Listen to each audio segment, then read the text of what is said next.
Vikarabad chest hospital ను అంత దూరంలో పెట్టడం ఏమిటి? అలాంటి ఆసుపత్రి ఎర్రగడ్డలో కూడా పెట్టడానికి రీజన్ ఏమై ఉంటుంది? ఎర్రగడ్డ ఆసుపత్రిని వికారాబాద్ తరలించడానికి కారణాలు ఏమై ఉంటాయి? ఏమిటి కన్ఫ్యూజన్ అసలు?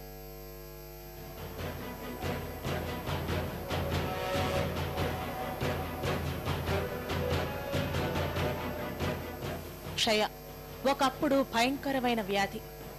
ఈ వ్యాధి సోకితే మరణమేనన్న భావన ఉండేది.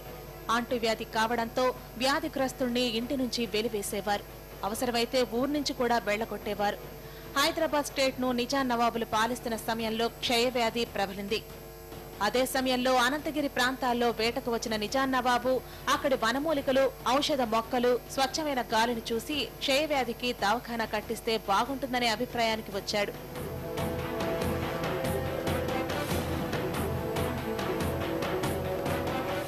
నూట 60 ఎకరాల స్థలాన్ని గుర్తించి నాడే అక్కడ ఈ ఆసుపత్రి నిర్మించారు.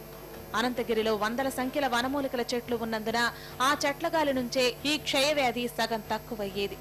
నిజాం రాజ్యంలోని తెలంగాణ, కర్ణాటక, మహారాష్ట్రాల నుంచి రోగులు అధిక సంఖ్యలో వచ్చేవారు. రోగులకు పౌష్టికాహారం అందించేవారు. కాలక్రమేణా దేశంలోనే 3వ ప్రఖ్యాత క్షయ నివారణ ఆసుపత్రిగా వికారాబాద్ శానిటోరియం పేరు సాధించింది.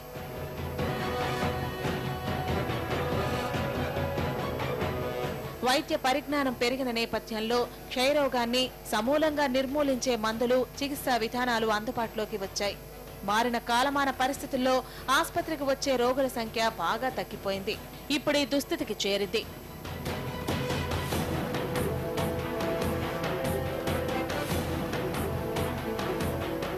మరి ఇదే తరహాలో ఇంతే విస్తీర్ణంలో హైదరాబాద్లోనూ ఆసుపత్రి ఎందుకు నిర్మించారు అంటే 1910 నుంచి 10 ఏళ్ల పాటు హైదరాబాద్లో క్షయ విజృంభించింది.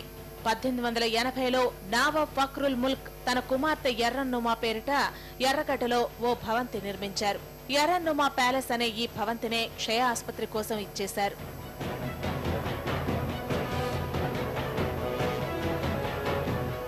1939లో దీన్ని టీబీ శానిటోరియంగా మార్చారు. 1950లో భారత ప్రథమ ప్రధాని నెహ్రూ చేతుల మీదుగా 2 వార్డులు ప్రారంభమయ్యాయి.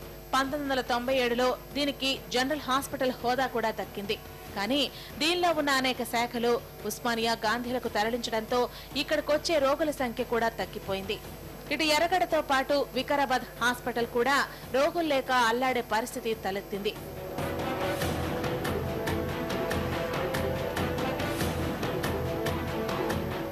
వికారాబాద్ ఆసుపత్రిని పునరుద్ధరించి ఎర్రగడ్డ క్షయ, ఛాతీ ఆసుపత్రులతో పాటు మానసిక వైద్యశాలను కూడా తరలించాలనుకుంటోంది కేసీఆర్ ప్రభుత్వం. వికారాబాద్ ఆసుపత్రి కాలక్రమంలో ఆదరణ కోల్పోవడానికి కారణం రవాణా ఇబ్బంది వల్లే. ఇక్కడి ప్రభుత్వ వైద్య కళాశాలల విద్యార్థులకు ఇబ్బంది.